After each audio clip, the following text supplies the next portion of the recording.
Ahí está. Bueno, voy a poner, si puedo, compartir la pantalla de ese esquemita que venía mostrándoles las últimas veces.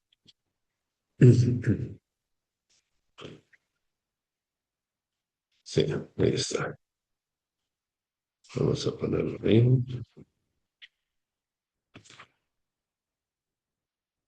Creo que ahí lo verán bien.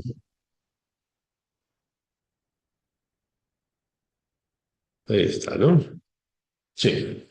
Bueno, eh, entonces, bienvenidos a esta reunión que ya perdí la cuenta de cuántas reuniones vamos. Quinta reunión, bueno, pues.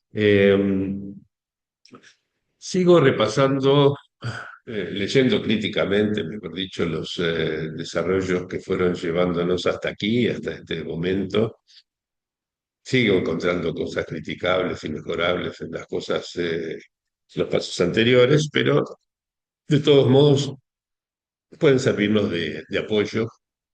Por eso quiero seguir explicando este esquemita en el cual en algún momento del año pasado intenté resumir una buena parte del trabajo realizado no solamente ese año, sino muchos años anteriores, ¿no? La vez pasada, si mal no recuerdo, volví a insistir en la manera de pensar que me llevó a incluir el síntoma, incluir en el síntoma, mejor dicho, el operador que lleva a cabo la lectura del flujo fónico. En verdad, la combinación de operadores que, si estoy en lo cierto, llevan a cabo esa lectura del flujo fónico, ¿sí? Que recorta, ¿sí? En él letras, porque ese es el carácter que tiene, y, como decía hace algunos años, imbedir mediante, ¿sí? Hace de ellas un significante, ¿no? Imbedir es esa posibilidad de cometer equívocos, ¿sí? A la que se refiere Lacan en su seminario 24, ¿sí? Que lleva el título de la expresión imbedir. Bueno, la cuestión, el gran misterio, sobre el cual sigo rompiéndome la cabeza, ¿sí? Es cómo se pasa de esas letras recortadas dentro del flujo fónico por un aparato de lectura, cómo se pasa a hacer de eso verdaderos significantes, cómo se transforma, qué operación o operaciones probablemente son necesarias para pasar de letras a significantes, ¿no? Eh, lo cierto es que, más allá de cómo respondamos a esta pregunta, la sola propuesta de anteponer la lectura, ¿sí? Eh, a la producción de significantes, ¿sí? Entre otras cosas, supone también dejar de considerar el significante como algo que ya está ahí. Es algo que más bien debe ser producido, la experiencia de cada uno, y podría ser que eso no ocurriera. Este es el punto fundamental. Podría ser que en determinadas estructuras, por ejemplo, no se pudiera producir a partir de las letras verdaderos significantes, ¿no? Entonces, lo cierto, decía, es que más allá de cómo se produzca esa operación, ¿sí? Si primero es la lectura efectuada por un aparato incluido en el síntoma y luego la eventual producción de significantes y cadenas significantes, entonces antes está el síntoma y después el inconsciente. El síntoma, aparato de lectura, inconsciente formados por cadenas significantes, articulaciones S1, S2, como decía Lacan. ¿Mm? Esto hace que el inconsciente dependa del síntoma y no al revés, ¿sí? Esto resuelve de una manera posible la tensión, por no decir contradicción, que hay entre afirmaciones de Lacan Seminario 21 y el 22, ¿sí? Donde en un caso plantea la antecedencia de la letra respecto del significante y en el siguiente, el 22, primero el significante, después la letra. Me inclino más bien por la primera opción, la del 21, por todos los motivos que ya vengo subrayando, ¿no? Entonces, esto nos prepara para considerar la posibilidad de que haya estructuras cuyos síntomas, es decir, aparatos de lectura, ¿sí? No den lugar a significantes y por lo tanto cuyos síntomas no produzcan inconsciente, ¿sí? Esto, en fin, tiene su peso, tiene su coraje afirmar esto, ¿no? Estructuras en las cuales no hay inconsciente, ¿sí? Es algo muy distinto de hablar, por ejemplo, de un desabonado del inconsciente, ¿sí? Porque un desabonado del inconsciente es alguien que tiene el inconsciente, pero que no paga el precio, digamos, del abono mensual que es necesario para poder mantenerse abonado, ¿no? Sería una inteligencia artificial. A ver, ¿en qué sentido sería una inteligencia artificial? Eso fuerte que es sin inclusión. Sí, La inteligencia artificial. un aparato del sí, salvo por una cosa, Ujú. que es que en el aparato de lectura, ¿sí? Ese que a partir del flujo fónico recorta letras, ¿sí? La elección de las letras, el cómo se recortan, ¿sí? Teniendo en cuenta la posibilidad de múltiples lecturas, los equívocos precisamente, está comandada por un modo de usar, cosa que no ocurre en la inteligencia artificial. Carecer de cuerpo, ¿sí? No hay un modo de gozar que comande. Lo que comandan son algoritmos en alguna medida programados, en otros no, digamos, emergentes de propiedades colectivas, pero cuerpo no hay, ¿no?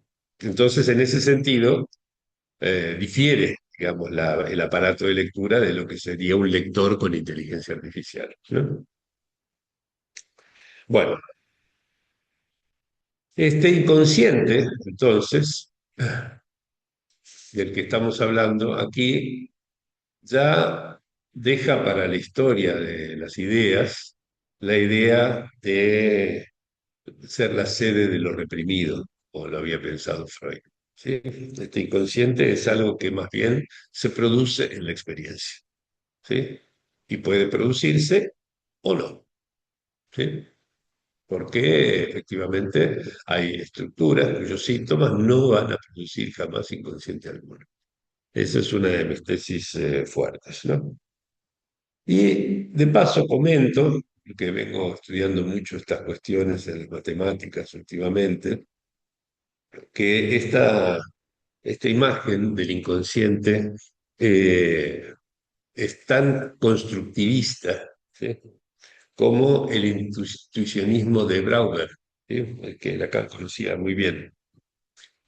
Eh, Estoy escribiendo, siempre estoy escribiendo yo, estoy escribiendo algo donde en un apartado, un capítulo, hago un rastreo de todas las referencias intuicionistas que pueden encontrarse en la obra de Lacan y que no son pocas, explícitas algunas, pero unas cuantas también tácitas, que hay que conocer del intuicionismo para poder entenderlas, captarlas como tales. Y en particular, digo, no es un interés vano teniendo en cuenta que en esa primera clase tan importante del Seminario 21, donde Lacan recupera la potencia de lo imaginario y dice, es un registro tan importante como todos los otros, etcétera, en su recomienzo, ¿no? Donde se acuerdan que al principio lo imaginario era lo más grande que existía, ¿no es cierto? Luego fue desplazado un poco por lo simbólico, después por lo real, vuelve a rescatar lo imaginario de esa especie de lugar secundario en el cual eh, o relegado, y allí dice que lo imaginario intuye rápidamente lo que hay que simbolizar. ¿sí? Y entiendo que esta intuición no se refiere a un proceso psicológico en el sentido de la intuición como propiedad de la mente, ¿no es cierto? Sino que tiene para Lacan un referente muy concreto que es la intuición en el sentido matemático del término, con la cual probablemente me tenga que meter en algún momento, ¿no? Ya que estamos estudiando el operador imaginario, ¿sí? Y el operador supone que hay operaciones. Esas operaciones probablemente se puedan modelar, ¿sí? Teniendo en cuenta los desarrollos matemáticos provenientes del intuicionismo, ¿sí? Que hoy en día se llama más bien un constructivismo. Bueno, eh, algunas consecuencias más de esta hipótesis para seguir avanzando, ¿sí? El enganche con el otro con mayúsculas me refiero, ¿no? Pierde así cualquier carácter de naturalidad, entre comillas, ¿sí? No hay nada de natural, eso sí, digamos, porque puede no producirse, ¿sí? El otro, pensado como nudo de discursos o como batería de significantes o como ustedes lo quieran pensar, nudo de discursos es la que más me gusta últimamente, porque no está en Lacan, sino porque lo deduje de mi trabajo sobre el discurso. Pero digamos, como lo quieran pensar, en cualquier caso, ¿sí? Ese enganche con el otro requiere de la producción del significante. Los significantes no están en el otro, ¿sí? Los significantes deben ser producidos en la experiencia del lazo con el otro, ¿sí? Y podría no ocurrir. Entonces, no hay nada de natural en ese enganche, ¿sí? Si se produce ese enganche, voy a sacar esta pantallita de aquí, dejo de compartirlo, ahí está. Si se produce ese enganche, este, eh, estamos en las situaciones más comúnmente conocidas. Pero si no se produce ese enganche, ¿sí? Tenemos que estudiar eso como una estructura diferente, particular, ¿sí?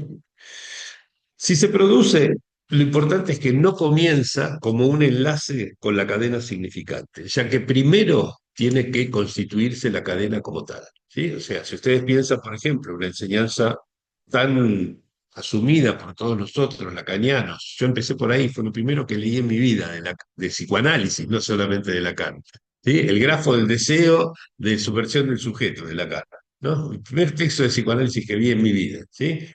Y arranca con esa célula elemental donde se supone que hay una cadena significante y que luego viene el sujeto a engancharse con ella retroactivamente, ¿no es cierto? Como un pez que engancha, dice, bla, bla, bla, etc.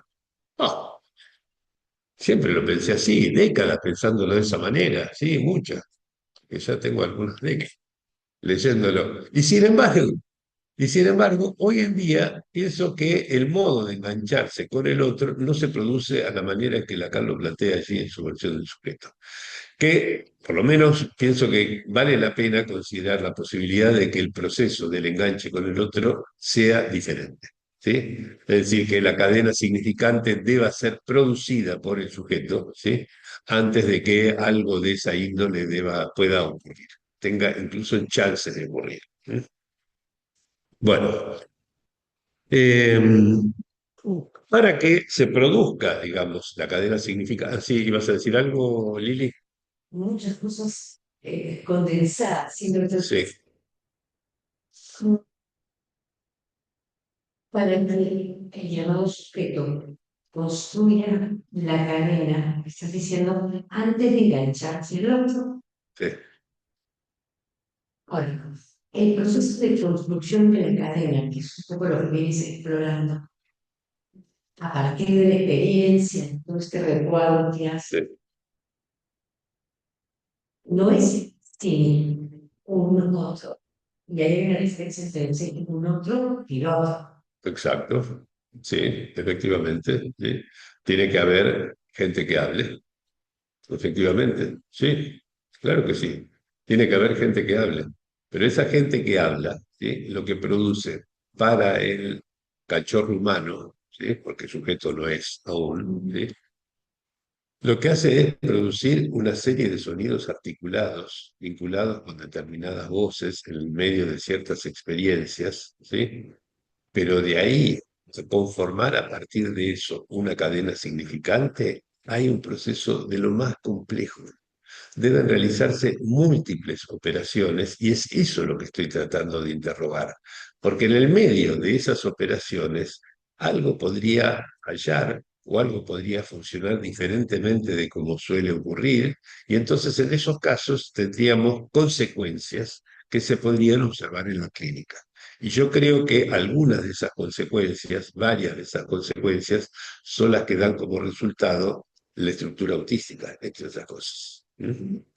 Pero no solamente esa, ¿no? Estoy investigando a partir de allí, por ejemplo, cómo podría producirse el síntoma psicótico, donde los significantes vuelven a recuperar la voz de la cual debieron haber sido separadas del flujo fónico para poderse constituir como significantes, efectivamente. ¿Sí? Es decir, ahí tiene que haber una primera operación que resuelva, por así decirlo, ¿sí?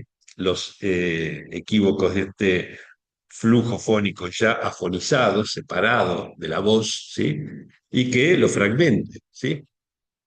Si esto ocurre, y algunas cosas más tienen que ocurrir, si se produce, digamos, esa separación, el cuerpo hablante sí, efectivamente, va a disponer de una cadena significante, ¿sí? Y con eso viene todo lo demás que Lacan desarrolló, que nos enseñó, etcétera, que no pierde ninguna validez, ¿sí? Entre otras cosas, por ejemplo, al disponer de una cadena significante, va a poder entablar lazos discursivos con el otro, ¿sí? Y si se produce el consentimiento, va a dar como efecto un sujeto, ¿sí? O sea, tendremos lazo, tendremos sujeto, ¿sí? Las cosas más comunes de la vida cotidiana, ¿sí? Pero subrayo, ¿sí? Eso puede no ocurrir, ¿sí? Y si no ocurriera eso, ¿sí? Si alguna eh, peculiaridad de esos operadores que deben eh, conspirar para poder producir a partir del flujo fónico una cadena significante, no funcionara de la manera estándar, ¿sí?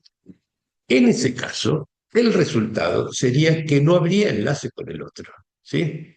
Y esto permite pensar, entre otras cosas, el autismo, donde el enlace con el otro está esencialmente eh, distorsionado, afectado, hasta cortado en ocasiones, ¿no es cierto? Como producto de algo distinto, radicalmente distinto de una defensa, ¿sí? Que es uno de los modos estándar de plantear el autismo, ¿no? La defensa autística, ¿sí? El autista no quiere saber nada con esto o con aquello, con lo demás allá, etcétera, pero en definitiva el autista sería una especie de, ¿no? Eh, parletre, ¿sí? En posición defensiva, ¿sí?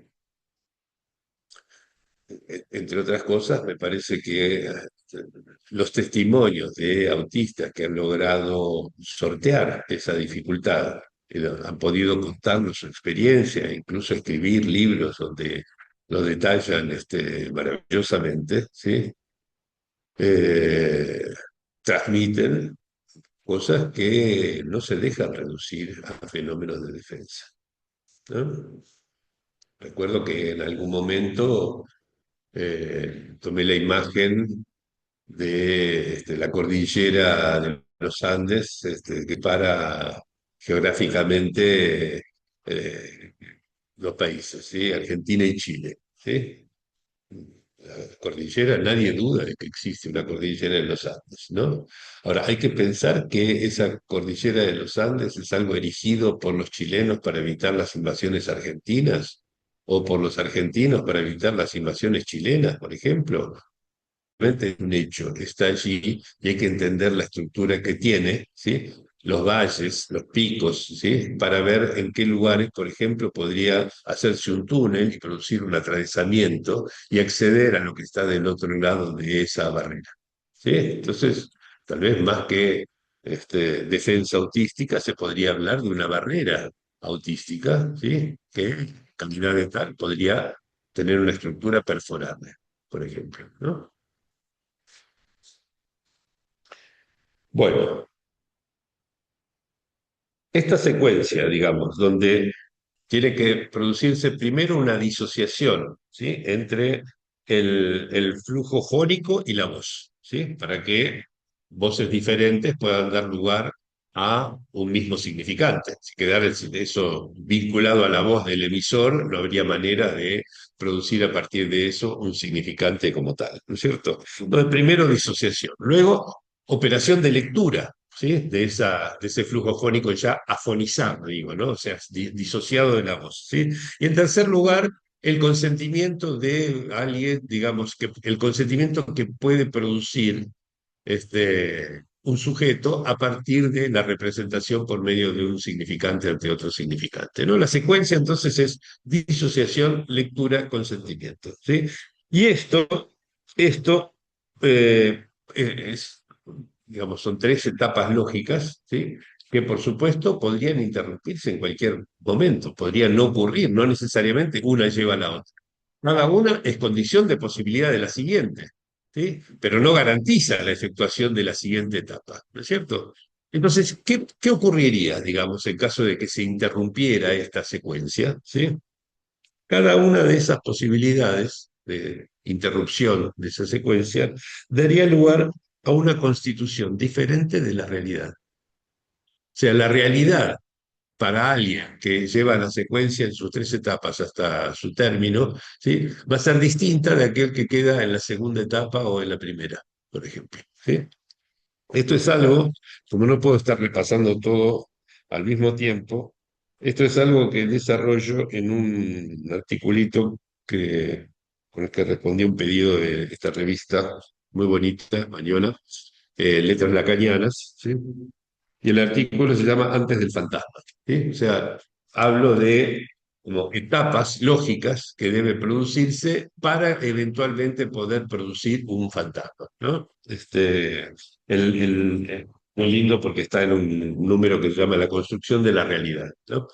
Entonces, bueno, efectivamente puede haber diversas construcciones de la realidad a partir de allí. ¿Y esto qué hace acá? Este libro, este es el que estoy leyendo ahora, La persecución y el arte de escribir, de Leo Strauss. Muy bueno para los tiempos que corren, pero no tiene nada que ver.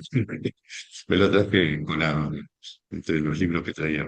Bueno, el estudio de los casos en los cuales uno pudiera,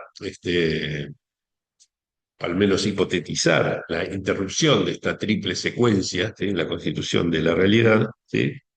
Puede enriquecer el estudio de las formas autistas de constituirla, ¿sí? Y además, recíprocamente, o sea, si vemos modos de constituir la realidad diferentes de la estándar, podríamos decir, ¿sí? Donde todas estas etapas se han cumplido, entonces podríamos a partir de allí, con el autismo, entender algo de cómo funcionan las cosas en estructuras no autísticas, ¿no? Bueno, y en este repaso de las cosas que hemos ido elaborando en los últimos años, eh, muy lentamente, muy cautamente, yo diría, ¿sí? Este, llego a las últimas etapas que están compendiadas, por así decirlo, en dos libros. Uno que se llama Discursos que atrapan cuerpos, que justamente tiene que ver con lo que ocurre con el enganche entre el cuerpo y los discursos, ¿sí? Y otro que salió ahora hace poquito, por primera vez lo tuve hoy en mis manos, este de aquí, se llama Discursexuación, que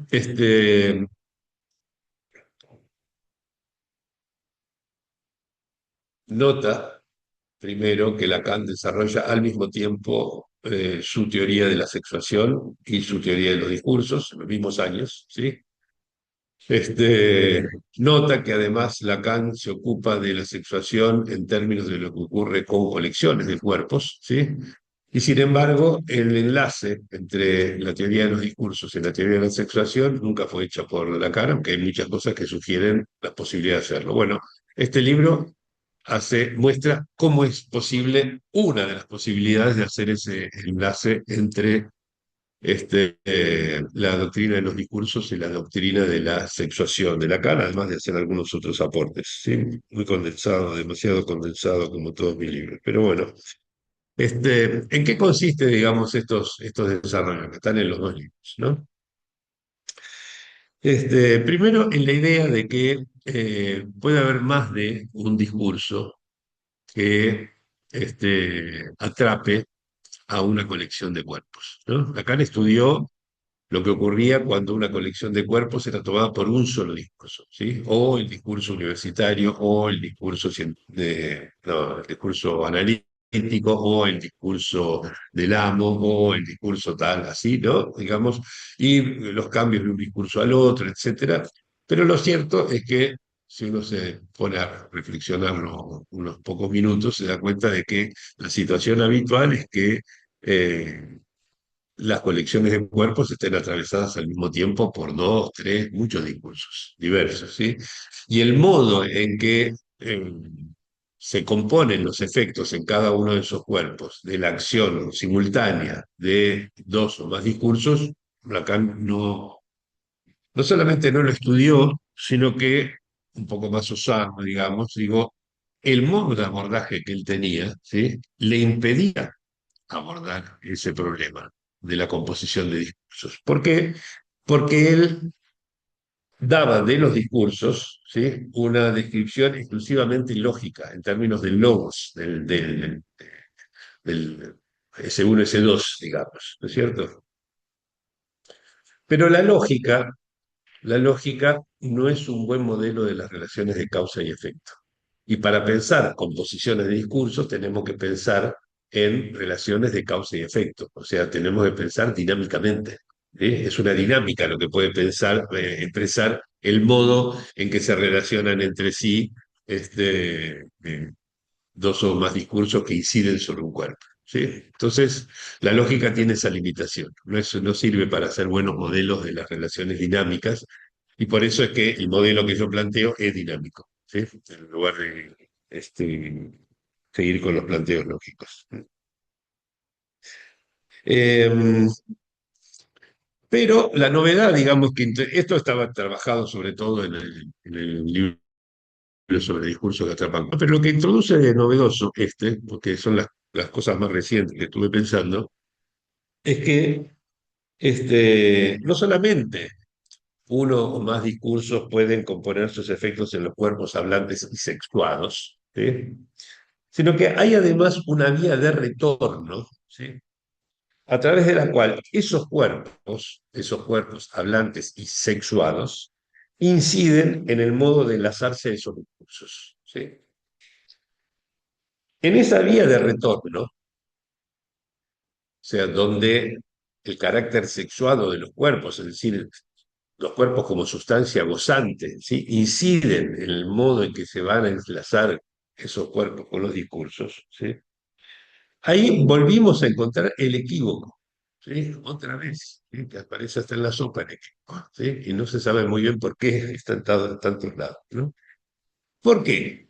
Porque la estabilidad histórica, enigmática, por otro lado, del binario sexual, ¿sí? No es algo que pueda fundarse en el significante, ¿sí? O sea, esto es algo, bueno, no puedo resumir todo el tiempo todo, ¿sí? Pero lo pueden encontrar en ese último librito de discursexuación, es cortito, ¿sí? O sea, sacando la bibliografía y las páginas oficiales son 70 páginas, se lee rápido. Pero lo que pueden ver allí es la justificación por la cual este binario sexual no puede fundarse en el significante y sí puede fundarse, en cambio, en la letra y en los equívocos de la lengua. ¿Sí? O sea, eso sí permite fundar la estabilidad del binario sexual. ¿Sí? Porque en la lengua, este es el punto clave, en la lengua se deposita el sedimento común, común significa para una comunidad, ¿sí? El sedimento común de las experiencias de goce resultantes de la inexistencia de la relación sexual. ¿No? La relación sexual. ¿Sí? Este es nuestro punto de partida. Acá tenemos el Congreso, ¿no es cierto? Una relación sexual. ¿Sí? Entonces, Que no hay relación sexual significa, entre otras cosas, que el arcoíris de goces a los cuales está abierto el ser hablante, ¿sí? Eh, no tiene punto de comparación con lo que ocurre en otras especies animales, ¿no es cierto? No hay en principio ningún límite. Hay que inventar los límites con la moral, con la cultura, con diversos aparatos simbólicos, etcétera, porque límites obviamente transgredibles de la manera más sencilla, ¿no es cierto? Porque en definitiva, todos los goces son asequibles para el ser hablante, ¿no es cierto? ¿Sí? Ahora, eso da lugar a un cúmulo de experiencias de goce, ¿sí? Que encuentran en ciertos equívocos de la lengua, ¿sí? Modos de organizar, ¿sí? Esa pluralidad de goces posibles, ¿sí? Y mi hipótesis es que de allí, entre otras cosas, surgen nombres comunes tales como hombre y mujer, ¿no? Porque condensan posibilidades de gozar y de gozarse de ciertos cuerpos, ¿sí? Bueno, en fin, esto, si quieren verlo más en detalle, pues ni siquiera lo puse en detalle aquí, salió hace el mes pasado en esta revista, lo mencioné la vez pasada y lo mandé por el WhatsApp a los que están en el WhatsApp del laboratorio. En esta revista hermosa y que además tiene una cantidad de artículos espectaculares, es para leerla de punta a punta. Este, en el número 47 de abril de este año, ¿sí? De la revista del psicoanálisis, titulado Displacer exquisito, me encantó. Pueden encontrar allí mi pequeña contribución, página 89, ¿sí? Que se titula El sedimento común de la no relación sexual, ¿sí? Y ahí pueden encontrar más detallado y con todas las referencias, como suelo hacer en Lacan, ¿sí? Todas las referencias en Lacan y en algunos otros autores, pero sobre todo Lacan, de donde se puede concluir esta, eh, esta aserción que les digo en el sentido de que la estabilidad del lineaje sexual proviene del sedimento común de las experiencias de goce resultantes de la no relación sexual, ¿sí? Bueno, ahora, ya hemos visto muchas veces, ¿se acuerda del famoso equívoco que trata de resolver Saussure y que yo muestro que nunca resuelve bien, ¿sí? Donde digo que en definitiva hay que apelar a un elemento extralingüístico para resolver la lectura del equívoco, ¿sí? Que es el goce, justamente, ¿sí? Y por eso la inteligencia artificial no podría hacer ese trabajo. Este, en ese punto, ¿sí? En ese punto nos topamos con el hecho de que la sustancia gozante corporal, ¿sí? El cuerpo como sustancia gozante, interviene entonces en la lectura que forja ese sedimento común, ¿sí? Y así contribuye a dar a cada uno de los discursos, a dar la forma, digamos, a cada uno de esos discursos que atrapan ese cuerpo, ¿no? Me acuerdo que hace poco, en un cártel que tengo ya desde hace un año y pico con un conjunto de colegas brasileñas, que es sobre escritura femenina, ¿sí? Cártel excepcional realmente, gente muy trabajadora que me ha hecho pensar muchas cosas, pero nos reíamos mucho porque después de tantas vueltas, la conclusión, para transmitirla de una manera graciosa y sencilla, es que los hombres y las mujeres leen las cosas y entienden las cosas de manera diferente, ¿no? Eso es otra manera de descubrir la pólvora, proceso en el cual soy especialista, reiterado, ¿sí? Pero efectivamente es así, digamos, como los modos de gozar de la sustancia gozante de un cuerpo de hombre o de un cuerpo de mujer son distintos, entonces necesariamente inciden en el aparato de lectura de maneras distintas. Y nosotros sabemos que la relación que tienen con la lectura, con la palabra, con el significante, los cuerpos de hombres y los cuerpos de mujeres son diferentes. ¿Sí? Bueno, aquí tenemos una vislumbre de a qué se debe esto. ¿Sí? Entonces, ¿dónde lo vemos? En el hecho de que lo que decide la lectura del equívoco en el aparato de lectura llamado síntoma depende del goce. Y el goce depende del carácter de la sustancia gozante. ¿Sí? Bueno,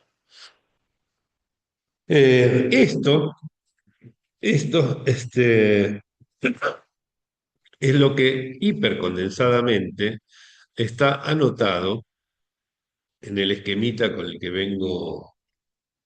Lo siguen teniendo en pantalla ustedes, ¿no? Sí, creo que sí. Eh, en ese esquemita, ¿sí? Aparece, a ver, no. Eh, a ver, ¿qué pasó ahí? No sé qué es lo que pasó. Misterios de... Voy a ver si lo puedo poner de vuelta. Sí, ahí están viendo el esquema ustedes. Sí, sí se ve. Eso que funciona, no. Sí, Sí, sí se Gerardo. ve. Está fuerte el volumen. Bueno, gracias. Muy bien. Bueno, decía, esto es lo que en este esquemita, ¿sí? Aparece representado como, a ver si ahí puedo hacerlo porque ahí está. No sé si ahí se ve, sí.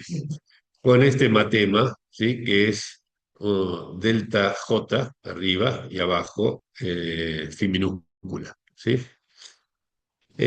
Un pequeño comentario respecto de qué quiere decir eso. De vuelta, no puedo explicar todo, pero, por ejemplo, aquí en voy a dejar de compartir. Ahí está.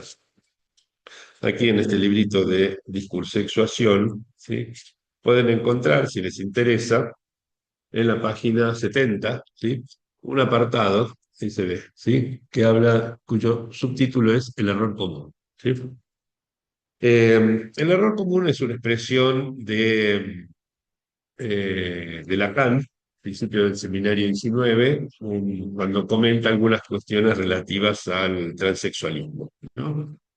Este, y dice, bueno, que hace toda una teoría sobre lo que es el error común en la teoría y el error particular que comete el transexual cuando quiere, mediante cirugía, modificar tal o cual cosa, etcétera, ¿no? Bueno, este, entonces, eh,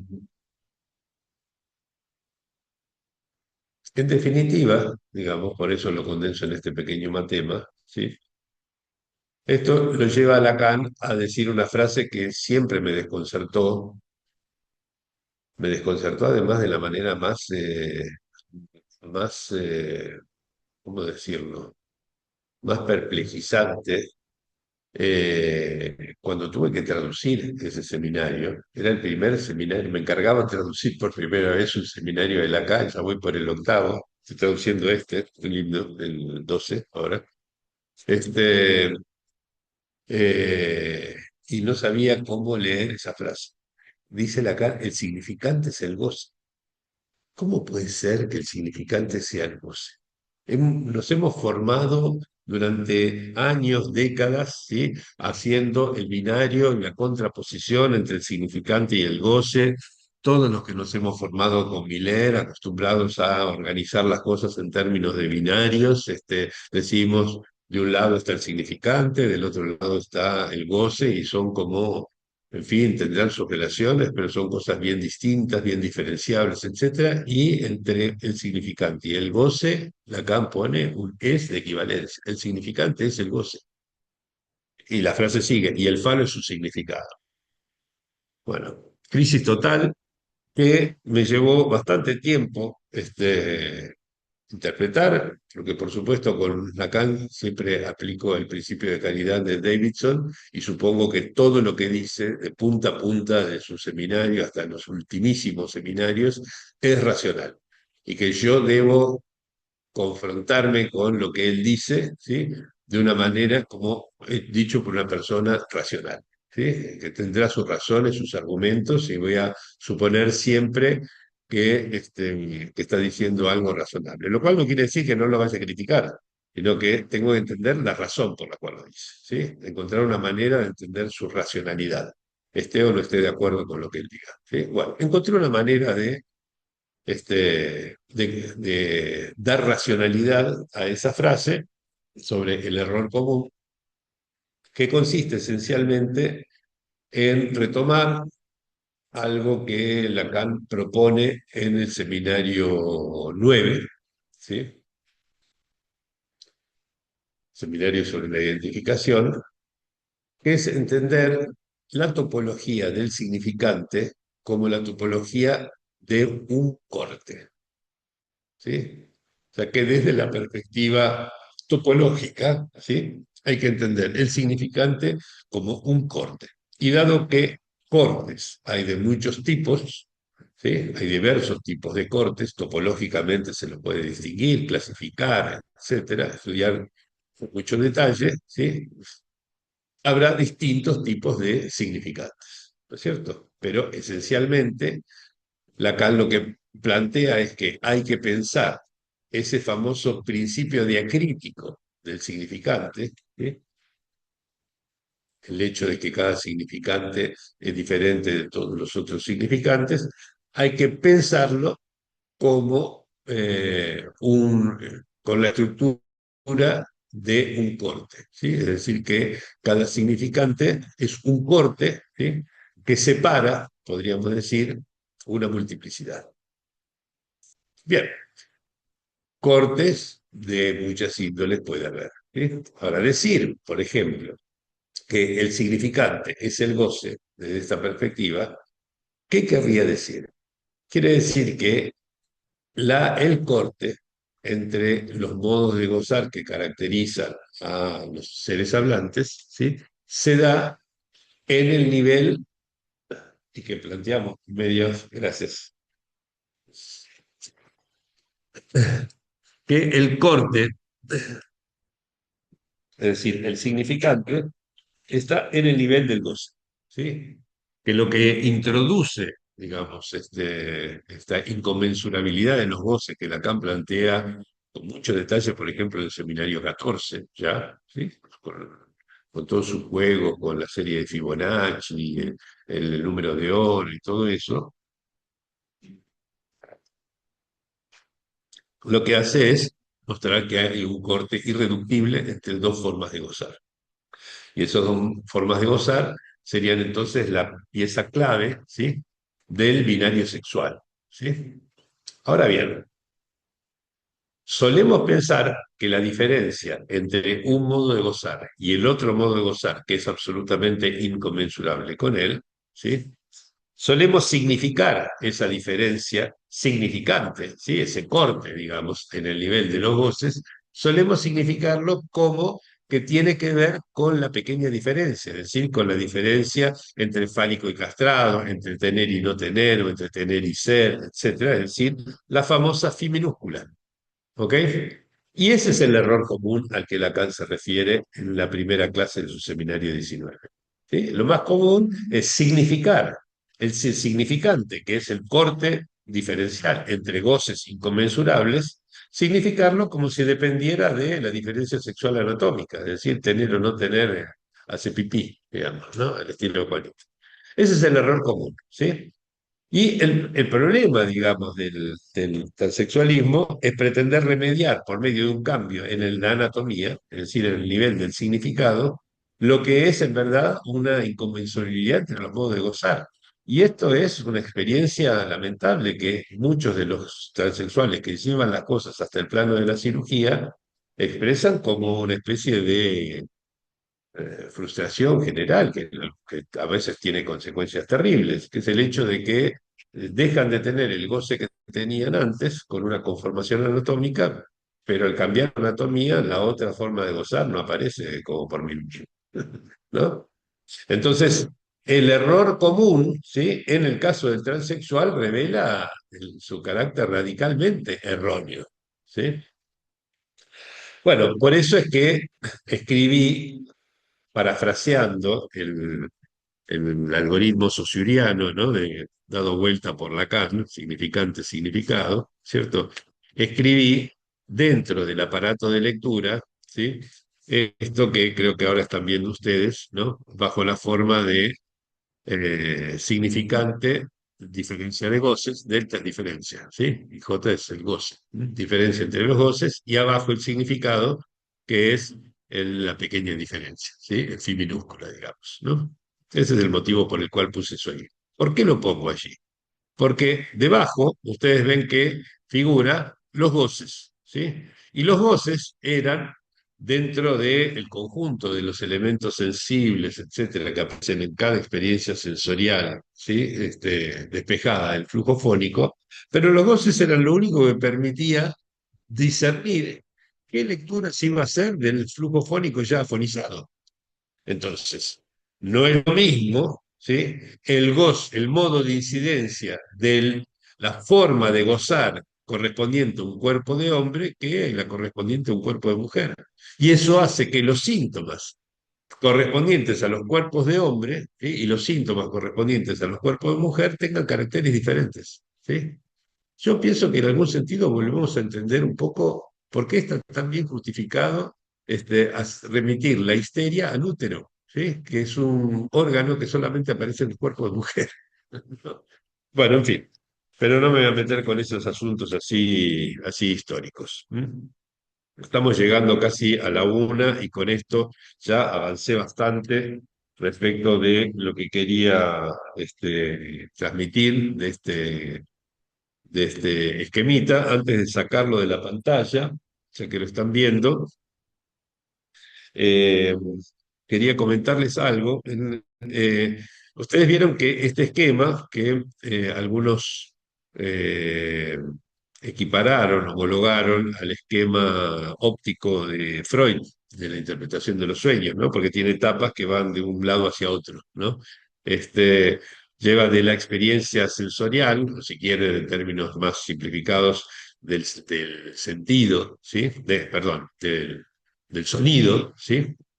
Hacia el sentido, la eventual producción, asignación de sentido a una cadena significante, ¿no? Tenemos ya discernidos, me parece, varios de los componentes y de las etapas de este aparato, ¿no? Vieron que esta línea punteada, con este recuadro, digamos, es el síntoma, ¿sí? Que incluye, como decía, aparato de lectura. Todo esto, digamos, es este aparato de lectura que toma la experiencia sensorial. ¿Qué pasó? Alguien que abrió su micrófono, a ver un segundito que... Ya está. Bueno, decía, al, de esa experiencia sensorial, a esa experiencia sensorial, mejor dicho, cada cuerpo hablante responde por medio de una réplica basada en ciertos indicios, ¿sí? Por eso la llamó réplica indicial, ¿sí? Bueno, ahí está, réplica indicial. Bien, entonces, eh, esa réplica indicial es objeto de un primer manejo por parte del operador imaginario, que es esta O sub I, puesta aquí, ¿no es cierto? Porque debe separar de allí algunos de sus componentes, ¿sí? De esa especie de nebulosa, ¿sí? De cosas que responden a cada experiencia sensorial, que incluye muchos sentidos, muchas cuestiones heteroceptivas, propioceptivas, etcétera, ¿sí? Debe separar de allí el flujo fónico, ¿sí? Y, entre otras cosas, afonizar, ¿sí? Es decir, separar de ello, por ejemplo, otros elementos sensibles como la voz, o como el sentimiento del propio cuerpo, de los movimientos vocales propios o ajenos o lo que sea. En fin, la diferencia radical de goces, ¿sí? Incide en la forma que van a tener esos goces, que van a leer de diversas maneras los equívocos presentes posibles en ese flujo fónico y darán como resultado una secuencia de letras. ¿Sí? ¿Cómo hacen? ¿Cómo hacen para producir esas letras. Los significantes es algo que por el momento dejamos en suspenso, ¿sí? Por eso lo pongo entre signos de interrogación, ¿sí? Pero lo cierto, digamos, es que una vez producido esa asimilación de formas más o menos vagas a ciertas formas ya mantenidas en la memoria lingüística, por medio de un proceso de superposición al estilo de las fotografías de Galton con las que Freud modelaba la noción de condensación, ¿sí? Que resaltan lo común y desdibujan lo que es no común, ¿sí? Lo que se obtiene es finalmente la posibilidad de hacer un encastre entre una forma y otra, que eso es lo propio del operador simbólico, ¿sí? Que goza precisamente de producir encastres biunívocos, ¿sí? Donde una cosa encaja perfectamente en otra. Por eso acá operan conjuntamente los dos operadores. El operador imaginario tiene que seguir actuando, ¿sí? Junto al simbólico, porque, como dice Lacan en el Seminario 21, intuye rápidamente lo que hay que simbolizar. O sea, tiene que conspirar con el operador simbólico para producir esa secuencia simbolizada en forma de letras. De todo esto, ¿sí? Eventualmente, si se producen los significantes, se podrá obtener la producción de un sentido, ¿sí? En definitiva, ¿sí? Fíjense que se va del sonido al sentido, ¿sí? Y me gustó mucho, ahora estoy traduciendo, ya voy por la segunda clase de este seminario, ¿sí? Pero en la primera clase de este, a ver si lo ven ahí, voy a sacar la pantalla ya. En la primera clase de este seminario 12, ¿sí? Vieron que Miller siempre les agrega una serie de subtitulitos así como temas, ¿sí? El del medio, el tercero, ¿sí? Es el sonido y el sentido. O sea, justamente es otro modo de abordaje que está introduciendo Lacan allí, pero de la relación entre sonido y sentido. O sea que es muy probable que empiece a tomar ahora algunas referencias del seminario 12, a medida que lo voy traduciendo, lo estudio mucho más detalladamente. No solamente por eso, sino porque además el subtítulo anterior, que tal vez puedan ver ahí en la pantalla, ¿sí? Es el segundo, es de la gramática a la significación, ¿no es cierto? Y ustedes saben que gramática es juego de letras, ¿sí? Grama significa letra, ¿sí? Viene del verbo griego, ahora estuve estudiando griego, viene del verbo griego grafeo, ¿sí? Que significa escribir, ¿sí? De ahí viene gráfico, por ejemplo, ¿no? O grafo, por ejemplo. Entonces, grama es la escritura, es decir, la letra, ¿sí? Lo que escribimos. Y de la gramática a la significación es de vuelta el mismo recorrido que lleva de la letra al sentido, ¿sí? O sea, me pareció interesante esto que nos puede aportar Lacan entonces algunas cositas más en este seminario 12 que verdaderamente es un seminario, por lo que yo sé, por lo menos entre la gente que conozco, muy poco leído, ¿sí? Realmente muy poco leído, muy poco estudiado. ¿Mm? Ha tenido tanto peso, tanta impronta el 11, ¿sí? Que un poco ha quedado en el olvido el 12, donde Lacan se critica lo que dijo en el 11, pero critica, digamos, radicalmente lo que dijo en el 11, ¿no? El 11 era tratar de hacer conceptos, ¿no? Fundamentales, el psicoanálisis, etcétera. La primera o segunda clase del seminario 12, Lacan ya dice, no hay conceptos en psicoanálisis, ¿no? Y da su fundamentación de eso. O sea, es serruchar un poco por la base la construcción que había hecho el año anterior. Sin embargo, es seminario que se publica entre los primeros, ¿no es cierto?, con muy máxima difusión, etcétera. Y bueno, en algún sentido el 12 quedó a la sombra. Tiene cosas interesantísimas realmente y supongo que según los tiempos editoriales, yo dentro de 3 meses lo entregaré, o sea que saldrá publicado en marzo, más o menos, del año que viene, dentro de unos 10 meses.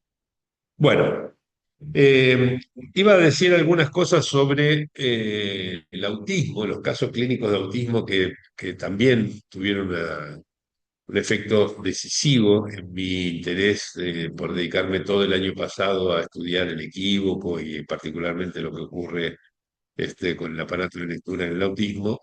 Pero en lugar de eso, quiero comentar algo que estuve pensando ahora estos últimos días, porque de vez en cuando tengo tiempo para pensar, este, y que no tenía previsto en mis notas eh, decir hoy, pero preferiría introducirlo hoy, dejarlo de los casos de autismo para la vez que viene, y así de paso también dejo más tiempo para la conversación, ¿sí? Para que podamos eh, charlar un poco sobre todo esto, ¿no? Eh, lo que pensé últimamente es bastante sencillo, pero no lo había incorporado hasta ahora a esta especie de reformulación de la doctrina que estoy elaborando últimamente.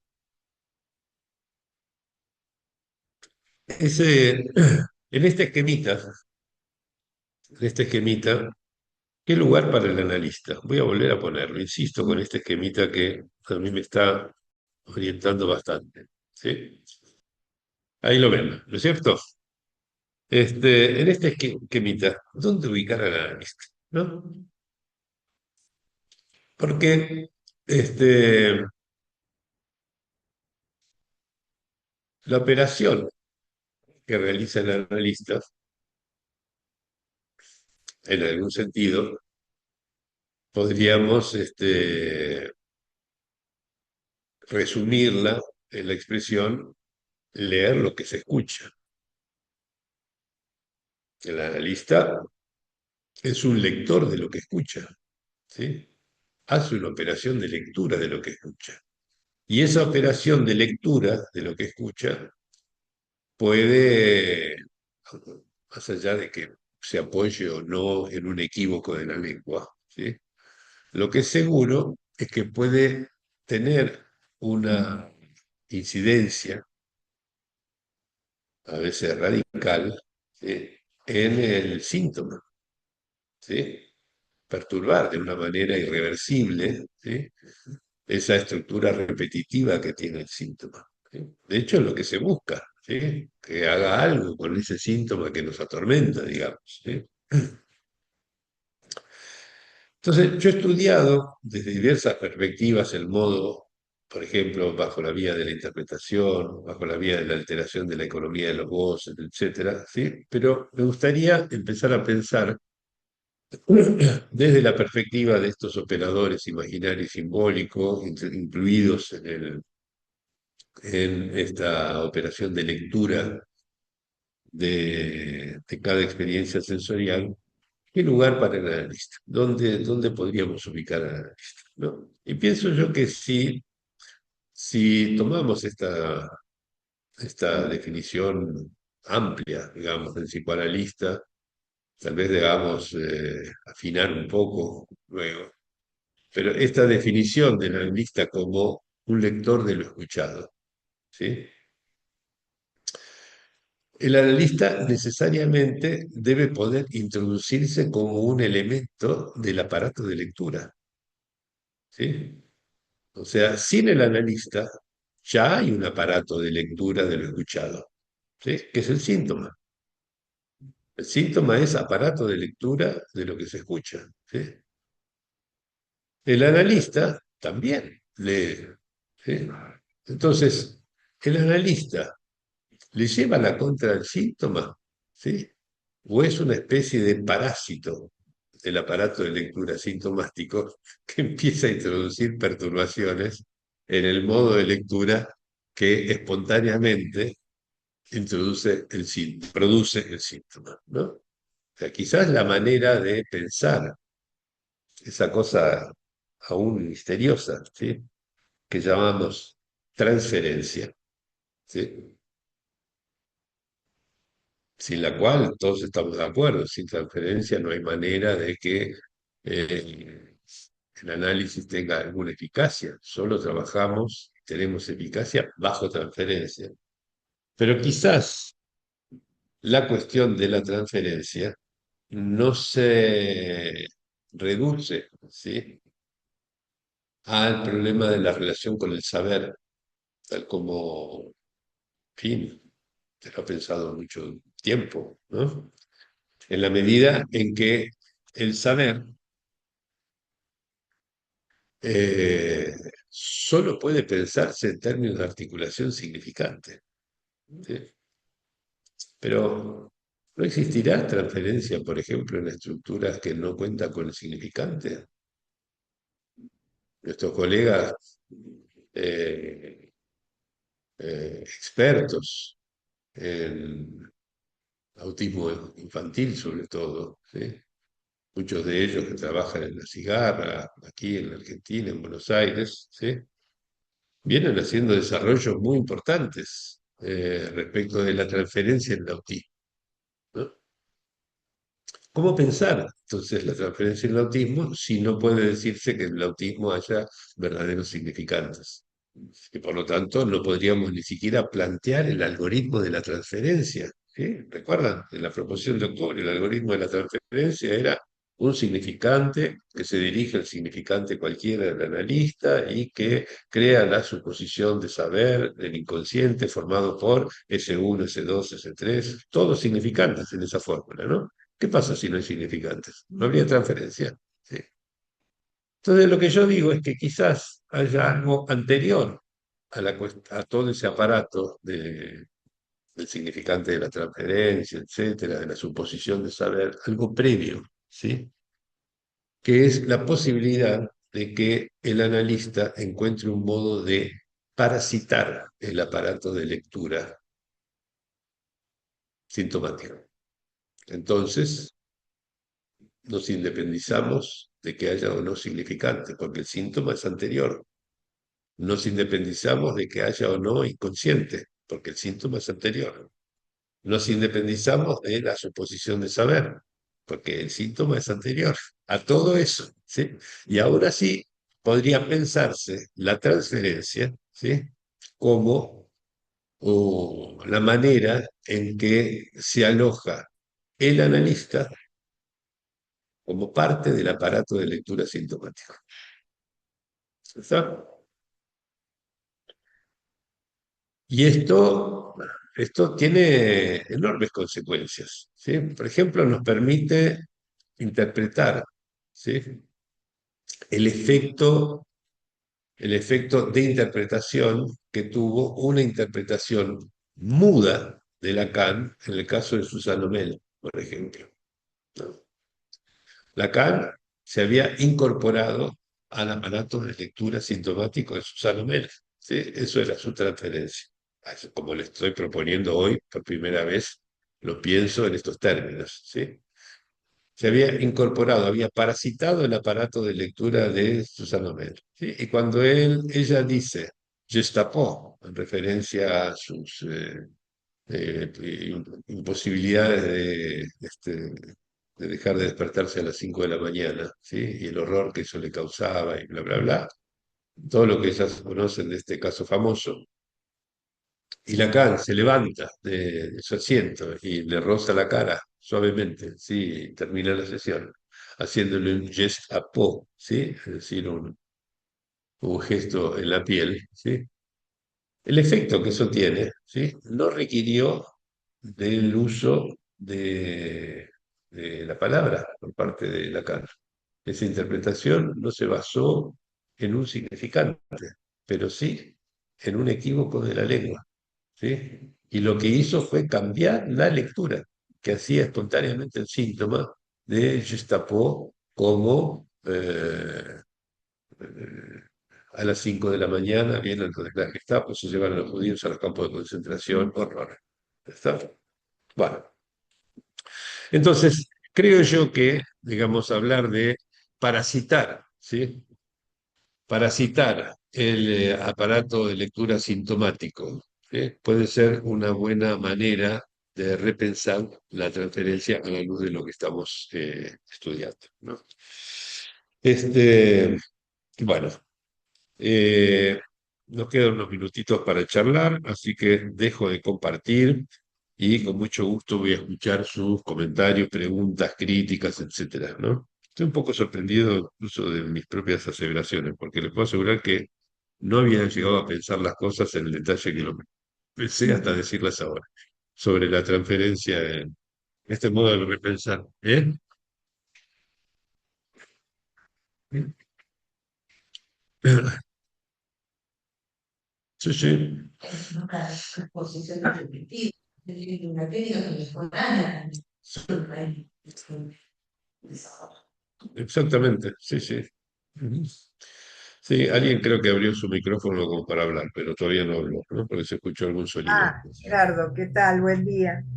Rosana Aldorate, ¿cómo te va? ¿Qué tal, Rosana? Acá Se estamos te ve, bien.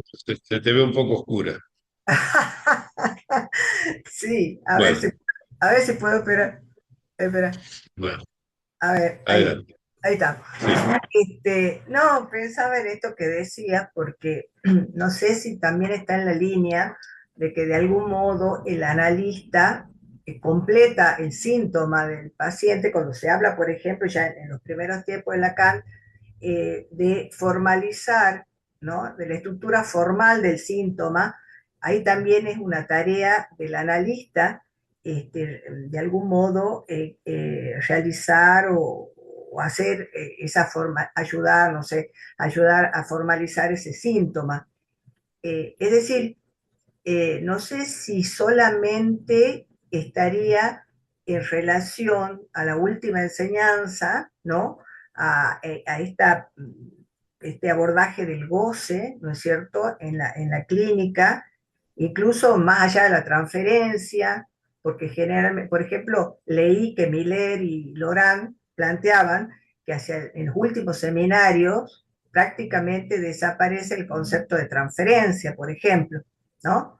Y es ahí donde Lacan dice el leer de otro modo lo que dice el paciente, el seguir al paciente, ya no el analizante que sigue al analista.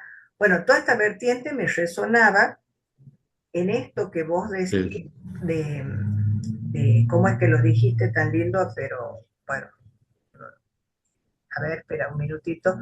Eh, Esto último de parasitar, ¿no? De parasitar el aparato de lectura del síntoma. Yo me preguntaría si no es algo que el analista hace de entrada, ya desde la entrada en análisis.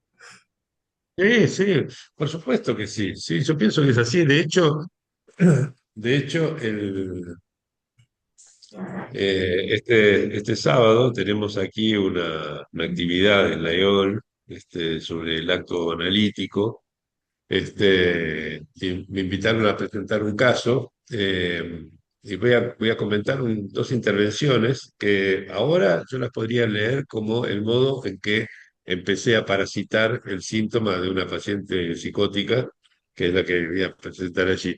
Pero sí, además, sí, un montón de cosas muy básicas, muy iniciales, ya planteadas por Lacan, se pueden leer así. Yo no estoy diciendo que esto sea una cuestión simplemente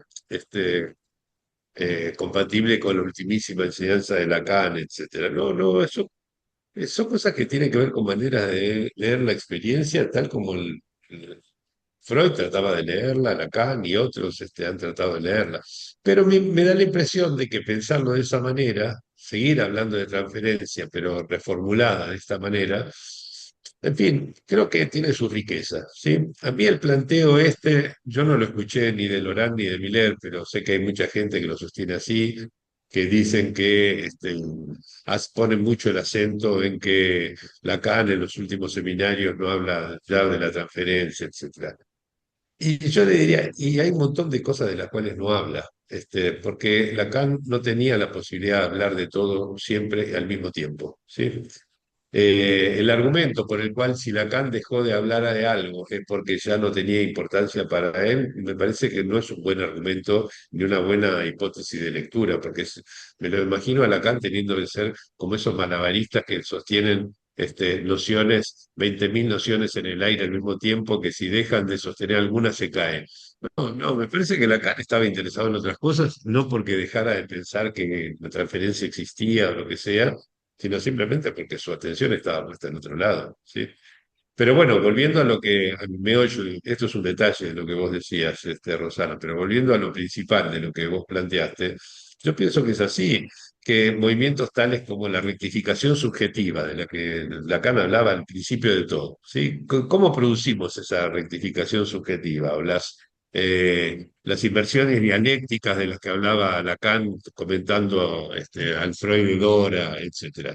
Son maneras de incidir en el aparato de lectura. ¿Sí? Es así. ¿Sí? El analista escucha, ¿sí? Y incide en el aparato de lectura de eso que se escucha, ¿sí? Y a partir de eso produce cosas de lo más interesantes, ¿sí? Bueno, en fin, esto Gerardo, digo, ¿no? discúlpame, esto sería lo mismo que por ahí escuché también decir, creo que a Graciela Broski, cuando se habla ya a nivel referido a la interpretación del analista editor. Ajá. No sé no sé si es algo que dice Lacan eso de editor o es algo que se teoriza por fuera, no sé, pero esto de la interpretación como editar, como analista editor del, no sé, del discurso del... No lo sé, tendría que ver, no, no me convence mucho la A imagen, mí pero tendría que verlo dentro de su Ajá. contexto. Porque me parece, un editor lo que hace en algún sentido es más bien como correcciones estilísticas respecto del texto que le llega, ¿no? No me parece que, digamos, que ese sea el trabajo del analista, de corregir algo del estilo de, ¿no? Me parece que el trabajo es indirecto, o sea, efectivamente, con el curso del análisis, el estilo de los lazos sintomáticos cambia, ¿sí? Pero no de manera directa, porque el trabajo del analista, ¿no? Sino porque cambia el aparato del síntoma, ¿sí? Alguien iba a hablar recién, no sé quién iba a hablar. sí, yo pensaba ¿Quién? en Azucena Sanón. Hola, ¿qué tal, Azucena? ¿Cómo te va? ¿Qué tal? ¿Cómo estás? No, estos días estaba leyendo algo acerca del sujeto supuesto saber y pensé, es cierto, escuché más de una vez que la transferencia no es nombrada o es dejada de lado por Lacan en su última enseñanza, pero lo cierto que hay un saber. Hay en todo caso un sujeto, ya no hay sujeto, hay par letre, pero un sujeto supuesto a ser que tiene que ver con el síntoma. Yo pensaba en ese, oye, te escuchaba y pensaba cómo toma el síntoma como aliado, porque es por ahí la cuestión, ¿no? Sí, Eso, sí, sí. eso. Bueno, está bien, estoy de acuerdo. Es más, digamos, en alguno de mis primeros trabajos, cuando trataba de entender qué era lo que se mantenía constante en las doctrinas psicoanalíticas, más allá de los virajes que tienen 1920, 1960, ¿no? 1970, etcétera, este, me di cuenta de que lo fundamental era la orientación por lo singular, ¿no? Y eso hacía que, a medida que cambiaba la teoría sobre qué era lo singular, cambiaba la doctrina sobre cuál era el lugar del analista, porque el lugar del analista siempre era el de lo singular. Y la última enseñanza de Lacan termina en que lo singular está en el síntoma, entendido como santón. Conclusión, el analista es un santón. Efectivamente se trata de eso, ¿sí? La teoría del analista síntoma, ¿sí? Bien, me parece que acá llegamos al mismo resultado Y por que, otro lado. ¿Sí? discúlpame, Digamos, Gerardo, una que en tu precisión. con- Sí, discúlpame, y que en tu esquema aparece el sintón, dónde poner el analista, decías vos, ¿no? Y bueno, está indicado. sí, exacto, sí, sí, justamente parasitando ese aparato de lectura sintomática. No es lo mismo que el síntoma, por supuesto, pero está ubicado en ese mismo lugar.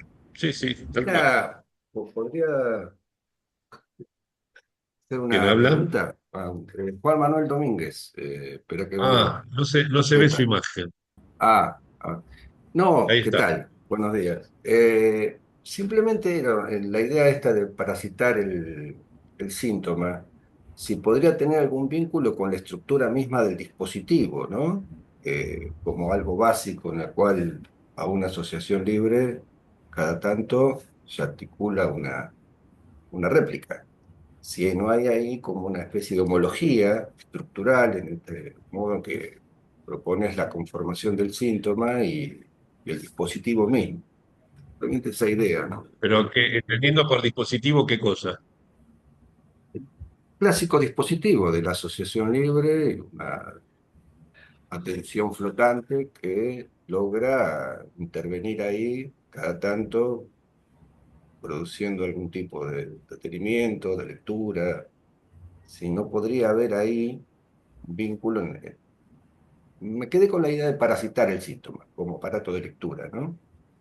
Eh, si la estructura misma del dispositivo analítico clásico, elemental, tal como se conoce hace, no sé, 120 años, no tiene en sí mismo algo de esta réplica, esta homología con la estructura que plantea. No, pienso que, no sé si entiendo cabalmente la pregunta, pero pienso que en algún sentido todos los diversos retoquecitos que se han ido haciendo del dispositivo desde que Freud empezó hasta la actualidad, ¿sí? Con los cambios radicales que introdujo en ese dispositivo Lacan, ¿sí? Que el dispositivo de Lacan es completamente distinto del de Freud, han sido hechos, me parece a mí, con la finalidad última de que el analista efectivamente pueda parasitar el aparato de lectura sintomático, ¿sí? O sea que no sé si diría homología entre una cosa y la otra, pero sí pienso que todos los artilugios técnicos que se han propuesto y se han estudiado, investigado, descartado, etcétera, lo han hecho en función de que pueda producirse esa parasitosis analítica, digamos. Alguien levantó la mano. Sí, Ixia Pacheco. Ixia Pacheco. Hola, buenas tardes. Quería hacer una pregunta breve. ¿Se podría pensar la posición del analista como un autismo, de la transferencia, como un autismo de dos? La posición de la analista como autismo de dos. Sí, en la transferencia. Claro, bueno, Lacan contradice directamente esa afirmación, ¿no? Si mal no recuerdo, en el seminario 24, ¿sí? Dice que hay algo que impide considerar que el análisis fuera un autismo de a dos, ¿sí? Que es el hecho de que la lengua, escrito en una sola palabra, es un asunto común, ¿no? Es decir, que a esto se refiere lo que trabajaba aquí en esto del sedimento común de la no relación sexual, ¿sí? Ese sedimento común es la colección de los equívocos de la lengua, y eso es lo que impide que la experiencia analítica sea un autismo de a dos, ¿sí? Yo pienso justamente, digamos, que si se redujera a un autismo de a dos, no habría manera de que el analista recitara, ¿sí? El aparato de lectura sintomático. Bueno, quedó una mano levantada, pero yo me tengo que ir a atender. Así que les propongo quién es. Andrea Barone, discúlpame, anotate tu pregunta para traerla la próxima vez, si podés. La próxima reunión va a ser el segundo jueves de junio, ¿sí? Ahí los espero y trabajaremos algunas cuestiones más centralmente vinculadas con el autismo esa vez y las preguntas que hayan quedado pendientes, ¿eh? Les agradezco mucho la presencia y nos vemos entonces en un par de semanitas. ¿Mm? Muchas Hasta luego. gracias, hasta pronto. Gracias, gracias. Gracias.